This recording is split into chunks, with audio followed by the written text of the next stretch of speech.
Sapete da chi erano abitate queste montagne 190 milioni di anni fa? Beh, da dinosauri come questo. E infatti qui ci sono le loro impronte fossilizzate.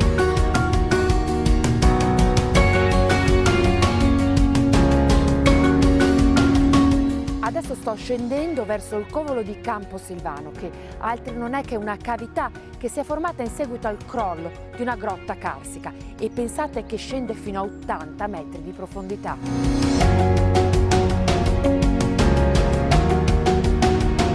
E questo è il covolo, che in dialetto cimbro vuol dire buco o cavità, e qui potete vedere tutti gli strati marini.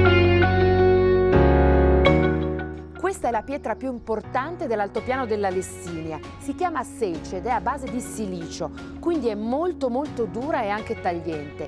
Ed è significativa perché veniva usata sin dall'epoca preistorica per costruire le armi, per cacciare, anche gli utensili per vivere. Ecco, queste sono delle ricostruzioni di pugnali, oppure abbiamo la ricostruzione di un'ascia.